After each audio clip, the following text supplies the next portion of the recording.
This is another episode of the Commission Files which you really ought to hear. But as is sometimes the case, it isn't one for children. We'll get started in just a second, but do please make sure there aren't any little people with you who might overhear it.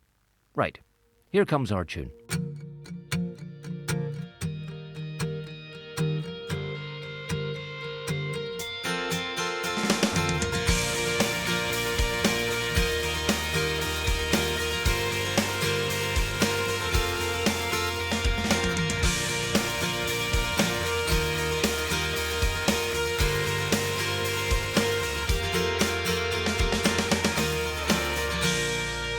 Hello and welcome to another edition of the Commission Files. I'm Will Leach. And I'm Kerry Gregg. We're back in our wee working office, Studio 2 at Commission Christian Radio, just outside Belfast. Studio 2 has recently been dedicated to the memory of our much-missed and dear friend at Commission, Jennifer Hobson.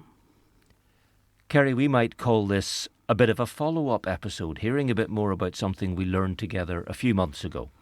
Back in September 2024, we welcomed Ben McMeekin of IJM, International Justice Mission. IJM tackles modern slavery and human trafficking around the world. Well, our guest this time is Jill Robinson from Flourish NI, a charity which aims to restore hope and dignity to survivors of human trafficking here in Northern Ireland. Jill, welcome. It's great to see you. Thanks for coming in. Thank you so much. It's lovely to have you with us, Jill. Welcome. Why is Jill here? Well, here's a reminder of a couple of things from the IJM episode a few months ago. Listen again to these facts Kerry and I told you about modern slavery and trafficking. Slavery. It isn't just something from history. From the days of the Romans, or from the days of the cotton plantations, or a cause from the American Civil War of 160 years ago. Slavery is still here. The World Population Review estimates that despite global efforts, modern slavery is widespread, with 167 countries harbouring an estimated 46 million slaves, including forced labour and sexual exploitation. Modern slavery isn't just about ownership. It's about forced marriages, government-imposed labour, and human trafficking. Trafficking. People are trafficked around the world. And yes, to the UK and Ireland too. Yes, to Northern Ireland, to work against their will, often as sex workers. The PSNI can tell you all about it. It comes up in our courts. I've sat and watched such cases unfold from the press benches. With all that in mind, here's a reminder of what Ben McMeekin of IJM went on to tell us about trafficking here in Northern Ireland. Modern slavery does happen here in Northern Ireland, in our country, in our streets, in our cities, around the corner, right?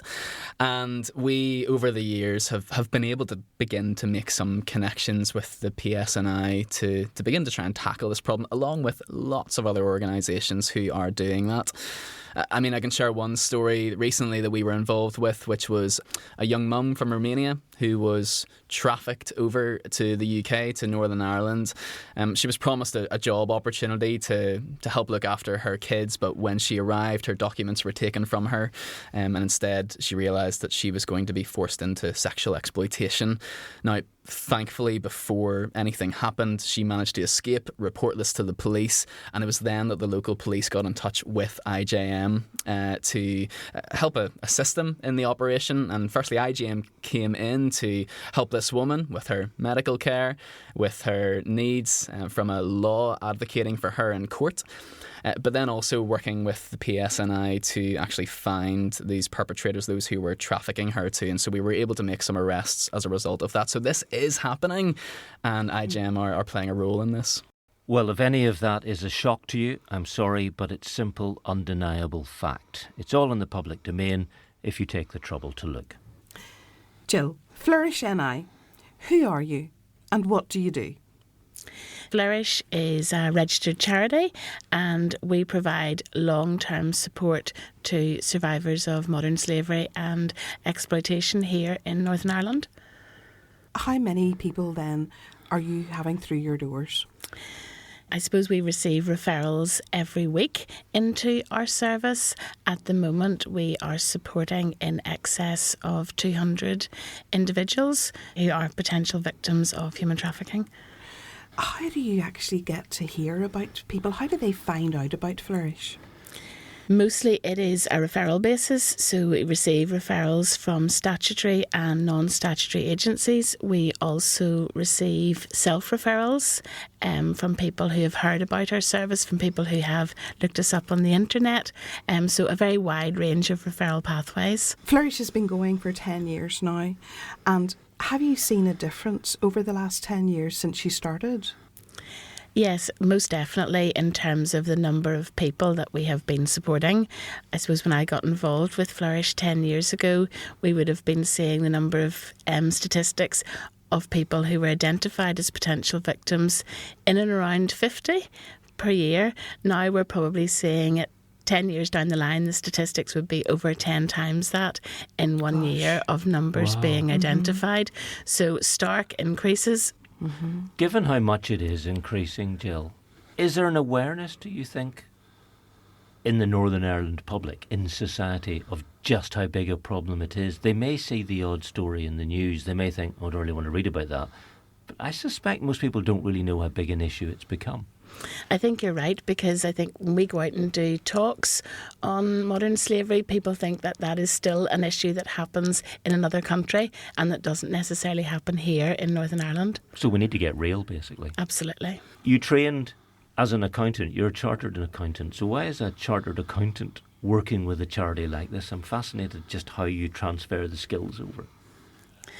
Oh, well, I think chartered accountancy is skills are transferable across any industry, but I suppose what I do within Flourish is not just accountancy, although I do some of the bookwork.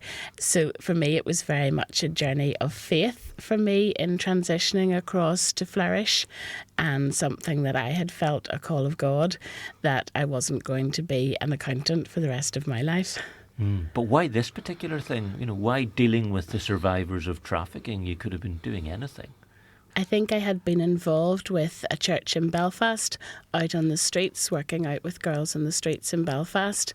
I had also the opportunity to go out to Thailand with Coleraine House of Prayer, and through both of those recognised that there was something. Thailand's a very different culture, something very much more open, but coming back from Thailand recognising that there was something going on here in Northern Ireland that was much more hidden. So it kind of started a journey of exploring and asking questions of people of exactly what was going on here in Northern Ireland. And God obviously stirred up your heart. You obviously had a real passion and a real feeling that you needed to help people in this situation. So from that then, how did Flourish come about? I hate injustice and any form of injustice, and modern slavery and human trafficking is one of the greatest injustices of our day. For me to be involved with something like that was really important, to see people's lives who'd had their dreams taken away from them, to see those lives restored and hope come back into somebody's eyes again. That's precious, and no amount of accountancy would pay that. Exactly. Now, the workers, staff and volunteers at Flourish are people of faith. You're not an overtly Christian mission organisation, but you have people of faith working with you. Yes, we're not set up as a faith-based charity, but all of those working within Flourish all have come on their own journey of faith. Let's take a look at the people you help. We're going to give you an example of a one-time victim who's become a survivor instead. You're going to hear her story in her own words. Let's call her Irina, but that isn't her real name. She's from Eastern Europe. Which country? Well, that doesn't really matter. In fact, Will and I don't know. Jill, you do know Irina is someone you know, someone you've worked with at Flourish NI. This is her story as she told it to you. Yes, this is her words. This is a woman you've met and you know well. Know very well. OK, here's Irina starting her story in her own words. Now, they've been recorded for us by an actor who's a friend of commission. Here's Irina's story. I meet the man in Eastern Europe. Was nice to me and my family. For me, I didn't have it so much luck in life, and I was thinking I find the perfect man, but I find a monster. After some time, I try run from him, but in one night, my mom called me and told me someone broke the door, and my mom was so scared. In the next hour, him text me and tell me I must go to Northern Ireland in next few days, or my mother and my children will be dead. For me, I must go Northern Ireland. I buy ticket and I come here for save my family. I was a slave and human trafficked for 2 years. 2 years, no eat, no sleep. He hit me every day and I need to make money for him. I didn't see my children for 2 years. It was so hard. And I did everything he asked of me. And as I was so frightened, he would kill my children and my mother. It's shocking listening to Irina's story. Jill, is this a typical story? Yes, this is a typical story. What Irina went through is something that we would hear frequently. Traffickers use control and threats in order to make their victims do what they want them to do. It's very hard to contemplate how you might have seen someone, but most of us probably have seen someone in the situation Irina was in. Yes, and they talk about being trafficking being hidden in plain sight. So it could be somebody walking down the high street. It could be somebody getting on your bus or your train. It could be somebody buying something in the shop that you work in. It could be somebody you just pass on the street. So yes, there's no typical, stereotypical victim of trafficking. Why doesn't she just take her passport, go to the airport and fly home again, or fly somewhere else and escape? Well, you heard her story that she was under threat, so that if she didn't do what she was told to do, then her children and her mother were at risk of being killed. So that was the hold, that was the threat that the trafficker had over her. Do they take the documents away? They just hold them. It's a form of control, because people are in a country that they don't necessarily know. So if they're not holding their own ID documents, they feel that they can't go anywhere when they don't have their own ID. Yes, we can't imagine what that feels like. Look, let's hear some more from Irina. We know her family, her mum and kids are under threat. She's in Northern Ireland, unable to escape, and it's clear she's been forced into sex work. I was working with a lot of men, and all the money I made, I give to him. Also, I could save my family. I was so scared for tell the police because I was so afraid that something would be done to my children. One day, he hit me too much and I screamed. And the next door neighbors listened and they called police. I was protected by the police. After being human trafficked, you suffer from panic attacks and severe trauma. You will never be the same. Never. You have to learn to live with it, but you will never have a normal life like you did before. I am still scared for my children. Jill, Irina endured that horrible daily situation for something like 2 years before the police were called. 2 years in a house or a flat somewhere I may well have driven past. All of us listening may well have driven past. We don't know. The men coming there, abusing her, raping her, paying her, were local men. Someone we might have seen or met or even know. And what they were doing is a criminal offence in Northern Ireland law, by the way. 2 years before the police were called. All too common a story. Very much so. And I think that's why awareness is so key, that you and I in our local communities know exactly what to look out for, because we saw in Irina's story that it was a neighbour that phone the police. So it's you and I knowing what to look out for that we can report things. What do we look out for? Different things. So if we're looking at a property, are we looking at a property where there are a lot of coming and going day and night? Are we looking at a property where girls are in a property maybe for a short period of time and then it's different girls into a property? Are the curtains always drawn? Or do you just have a gut feeling that something doesn't feel quite right about that property? Mm-hmm. You think about the neighbour ringing the police, and that was after 2 years. And I sort of think to myself, I wonder had they noticed anything before? It's such a shame they hadn't rung before, and yet I know that's the wrong way to think, but is that just typical of anybody, how they react? I would suspect that the altercation happened outside the property, so I suspect then the neighbour actually physically saw something that they then felt to report through. I think there's a strong instinct not to get involved in something that's not your business, and people don't like to be seen as telling the police on other people, and some people still in Northern Irish society don't trust the police. That's a reality as well. Do we need to get real in our churches about acknowledging that this is a thing that's going on around us and it is an issue that's there and that people need help? I think a lot of people think, oh, I wouldn't want to get involved in that. I think sometimes people think if they don't know about something, then they don't actually have to act or do something about it. But I think when you know that human trafficking exists here in Northern Ireland, it's very hard then to turn your back and think, I don't want to do anything about it. I'm encouraged by the PSNI response because in Irina's words there, the PSNI protected me. Once they knew about her case, what happens when they know about a case like that and a neighbour does call them? How does it usually play out?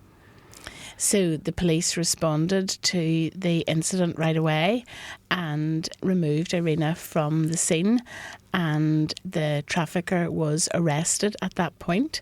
I think initially it was thought to be an issue of domestic violence because there are very similar aspects to it, and then it transpired it was a case of human trafficking. So Irina was then taken to a safe refuge for safety.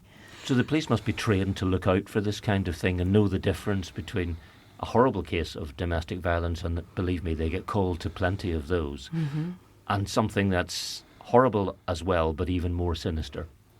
Oh yes, absolutely. Police receive training on human trafficking, and there is a dedicated modern slavery team within the PSNI. Would you find, I know you would get a lot of volunteers coming to Flourish, but just as Will mentioned about sort of the people being in the church and turning a blind eye, how would you encourage us to actually to have the courage to speak out? I think there are different ways to speak out. I think a lot of churches receive awareness training from a lot of different groups in understanding what human trafficking is and how to look out for it. There is, if people have a suspicion that there's something going on in their own area, there's a dedicated modern slavery helpline to which they can phone and leave a report, because you don't know that even your small piece of information could just be the last piece in the jigsaw. And it's confidential as well. Absolutely. Irina talks about never being the same again, having to come to terms with what's happened to her to get through the day. But I imagine for any victim looking to become a survivor, you have to find ways to deal, and I guess that's where Flourish comes in. For all survivors, they are holding on to hope for a brighter future. I think what they have come through has been horrendous, and I can never begin to imagine the horrors of what they have come through. But they have to believe that there is a brighter future and that those dreams that they once had can be restored. And that's what Flourish is all about. That's what you stand for. That's your aim. And that is wonderful that you are there to help. In what way does Flourish help people who come to you who have found themselves in this situation? Our support is long-term support for survivors, and that's from any form of exploitation. So when someone is referred into the service, they will be allocated a caseworker, and that caseworker will look at all areas of someone's life. So it will look at things like mental health, physical health, finances, education, housing, family, social support. And it will set sometimes like short-term and longer-term goals with the survivor. And basically we're going on a journey with the survivor to some form of sustainable recovery for that individual. And it's so important for somebody that potentially isn't from this country and doesn't necessarily know all the systems here, that they have support to journey towards some form of recovery for them. And that can take... It's not time limited. Our service is not limited to a particular time frame because we recognise that recovery for every individual is very different. So casework could be maybe for 18 months. For some people maybe that have longer immigration or their trafficking case with the courts is taking longer. That could be maybe 3 or 4 years for some people. Alongside casework then we also prioritise running courses and activities for survivors. So creating community, a safe community and a safe place where people can learn new skills, build their confidence, make new friends is really important. And we have witnessed that from the very beginning in that people who engage with both activities and casework reach a level of recovery that little bit quicker. We try now and have something on every day that people can choose to come to within Flourish. Tell us a bit more about the activities that you run. Yeah, what sort of thing? So on Monday we have group art therapy. So that's for people to be able to process their trauma without having to use words. And that can be a powerful medium for survivors. Tuesday we normally have for running courses, so whether that's a cookery course, a photography course, an IT course, English course. And Wednesday we run a drop-in, so that's a drop-in kind of craft area for people just to come and have a cup of coffee, eat some nice treats and just really enjoy themselves and relax. Thursday we run advice clinic in the morning and we have an employability mentor in the afternoons, and Fridays we have a sewing class. And sewing is a big part of Flourish because you're actually teaching them a skill. Could you tell us a wee bit more about what you do in Flourish there? Yes, sewing we've done for quite a number of years now, because when you're using a sewing machine, you're using both hands, you're exercising both sides of the brain. So people are really able to kind of relax when they're sewing, and it helps them to not forget about their trauma, but actually to put it to one side for that little bit of time. We teach sewing right from beginner level right up to an advanced level, and we've actually had girls who have been within Flourish who were actually seamstresses in their home country, and it was beautiful to watch them coming in who had experience of sewing and then teaching other girls who had no experience actually then to That's amazing. empowering Yes. other people, and that was very precious. To see a young life blossoming after trauma Absolutely. must be very exciting. And also it gives them a purpose as well, that they can, these skills that they've had or skills that they're learning that are new, again, it gives them a feeling of worth and value again, I'm sure. Absolutely. It's restoring that worth and dignity that the traffickers have stolen from them. You're listening to the Commission Files. We need to take a quick break. Nicodemus was a trusted Pharisee. I have one other question, Samuel. Which is, Why me? I want someone to go who has a capability for thinking outside the raw legalities of our faith. But then, one night, he heard words which challenged that trust. The man called Jesus spoke. Welcome, Rabbi Nicodemus. I'm sorry we need to meet here. No, indeed, but I realise that privacy is important to us both at this time. I know you are seeking the truth, and all who seek the truth will find it. When the crisis came, Nicodemus's new faith was tested. The words, "It is finished," stuck in my mind. Was it a cry of desolation, of something good destroyed forever? Commission presents Nicodemus, the Faithful Pharisee. You can hear this series and others being added every month from the same place you found the Commission Files, or just search for Commission Drama wherever you get your podcasts.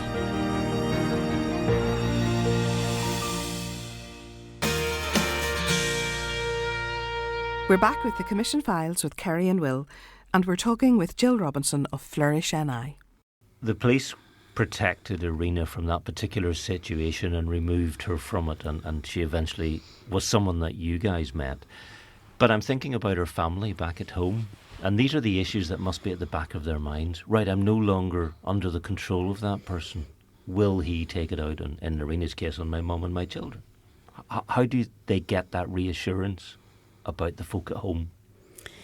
In Irina's case, one of the first things that we did when she was referred to us by the police was to facilitate bringing her children and her mother here to be with her in the UK. And that was such a beautiful moment to witness. Fantastic. After 2 years of not having contact with her children, to be reunited with them and to feel that sense of safety again, to be with her family, was huge. And that's a big deal for the police to manage, isn't it? To say, we can put your family in a situation where they can know and you can know that they're safe. Yes, and many countries in the world today, the authorities are not safe to trust, so it was great that Irina had the assurance that the PSNI could be trusted. Well, what about those relationships with the PSNI and the Department of Justice? You must have made connections you never thought you would have had to make, Jill. Yes, I have the utmost respect for the modern slavery team within the police. They are great, compassionate officers who only want the best for the survivors. We also sit on the Department of Justice engagement group on modern slavery as well, which brings all statutory and NGOs around the table to discuss the issues pertinent at that time around modern slavery. Which means what you do is having an influence on executive, dormant government policy. Mm-hmm. Absolutely. And at DOJ produce a 3-year strategy on modern slavery, which then all of the parties, part of the engagement group, have the opportunity to feed into as well. Is Flourish the only place in Northern Ireland that someone who's been trafficked can go to? We're the only organisation providing long-term community support to survivors of trafficking. There are other organisations which raise awareness. There are Women's Aid and Migrant Help who initially support survivors when they're rescued, but our support falls outside any statutory provision, being long-term, recognising that a survivor's recovery is not going to happen within a short period of time. Mm-hmm. Yeah, it's not a do this, do that for a week and you're fixed. Life's not like that, and people aren't like that, and emotions and our souls aren't like that. That's quite clear. It's really encouraging to hear you talk about your respect for the folk at the PSNI. It's really good to hear that there's that engagement with government locally and with the executive and so on. What needs to be done, do you think, to make things even better at UK level, to tackle the problem so that you're not meeting people who need to learn to become survivors? Because as you've said recently, it has been increasing. I think we'd all love a world where modern slavery didn't exist. And I think certainly there could be more work around working on demand for services, certainly sexual services. And that would be educating men, essentially. There could also be work around people understanding what human trafficking is and the actual effect that it has on its victims. I think trafficking boils down to money for traffickers. So where it's relatively low risk, but it's high yield. So while there is always a want for greed and money, I think we're always going to see trafficking. You've hit on a really important issue I think a lot of people have been slow to come to terms with, which is the education of boys growing up, and young men, and a lot of older men, quite frankly. And we've said the chilling reality is the chances are we've seen someone going to or from a meeting like someone with Irina, we probably know, have met, have spoken to in a shop or wherever, somebody who has been one of those so-called customers. I think probably a lot of us would prefer to use the term abuser, but there you go. These things are not simple transactions, are they? These are engagements that cause people trauma and destroy lives, and the sooner that people get real to it, the better, I guess. Yes, it's not simply a case of purchasing sex. It is so much more than that in terms of the impact that it has on the girls. What else would you really love to see happen? I would love to see long-term support for survivors on a statutory level. I think that has been tried to be championed right across the UK for the last number of years, and we recognise resources are an issue. But I think for anyone who is a survivor of trafficking and has come through that trauma, recovery is not a short-term process, and there needs to be longer-term support mechanisms put in place, and also immigration issues need to be sorted for people, that they don't feel that they have been trafficked and that they're potentially then going to be sent back to their home country, where it instills then a whole other level of fear on top of the existing fear from their trafficking experiences. If it's any reassurance, I know legal experts with a lot of experience in immigration issues who speak very highly of Flourish. And IJM speak very highly of Flourish. So there are a lot of people who are very impressed by what you're doing. And immediately when, we discussed, what are you doing these days? I'm going to do this episode. Oh, you mean Jill? So, take heart. There are people who like what you're doing, but I understand about the need for it to be statutory. We haven't forgotten Irina. Once a victim, then rescued, helped by Flourish NI, now what? Let's hear how Irina looks to the future. For me, I tell everyone, all I want is a normal life for me and my family. My recovery journey was so difficult. Doctors, counselling, trauma center. It's all the small and big things in the process to recovery is very important for victims because they need love, protection, help, the hope.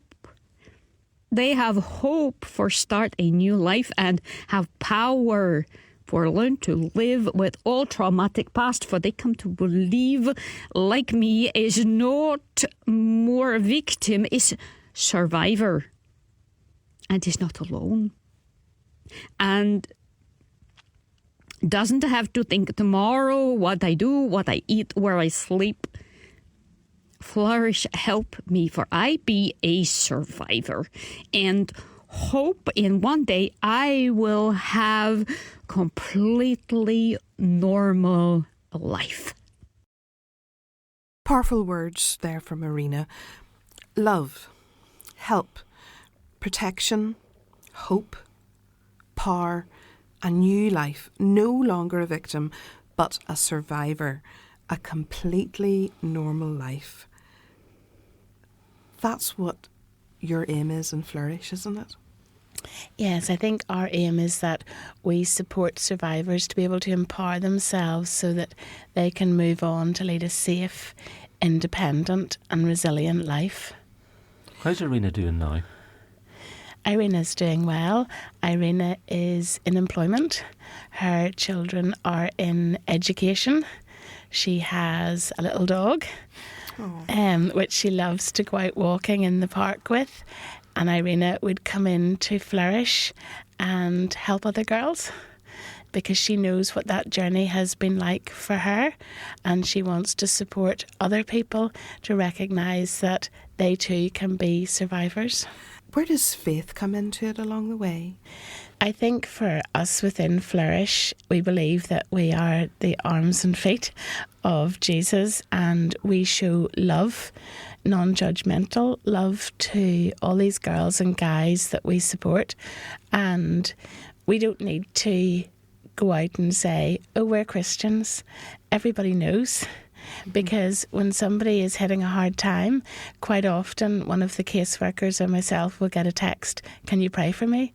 So they know without us having to say anything to them. It's just about showing Jesus' love. And if they ask questions, of course, then we will explain where our position of faith comes from personally. Do you find that the survivors call Northern Ireland home now? Yes, I think Northern Ireland in the main feels like a safe place for survivors to be. Certainly those coming from war-torn countries or from situations of extreme poverty. Northern Ireland feels like somewhere where they can settle. That's interesting, isn't it? Because if you take Irina's case, this man had control over her, threatened her family and told her this was the place she had to come. So in a lot of ways she'll have associated this with all the bad stuff that happened to her. And yet she's built a new life here. That's quite remarkable, isn't it? It is, actually, and she chose to, it's obviously her choice to remain here. She didn't feel comfortable going back to her home country. She felt that she would be more at risk back in her home country. You've mentioned that this isn't something you fix quickly and easily, so there's a lot of listening, I imagine, and understanding, and as you've just intimated, respecting people's wishes. I'm delighted to hear that Irina is helping other people, but you must have people you deal with on and off for years. Yes, it could go on for a period of time, but then it would come to a point where you wouldn't see somebody perhaps as often. You would see them maybe less frequently at that point. And that's a good thing.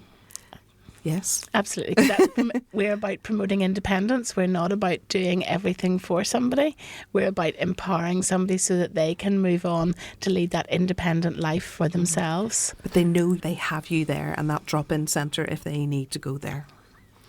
Let's take this lady, Jill Robinson, and the many other people who make Flourish NI happen. Don't you ever, I've got to ask you this, don't you ever come home after hearing stories like Irina's and the many others you hear, and seeing situations and listening to the PSNI team and saying, well, what was the situation here? And listening to the Department of Justice. Don't you ever get weighed down by the evil at the centre of this, by the dark heart of man, the things that people will perpetrate in others? How do you even cope with that? Because I'm disturbed researching this episode. I was disturbed talking to Ben. A lot of people have said to me that was a really important episode, but it was disturbing. They're going to find this really important but disturbing. How do you deal with it?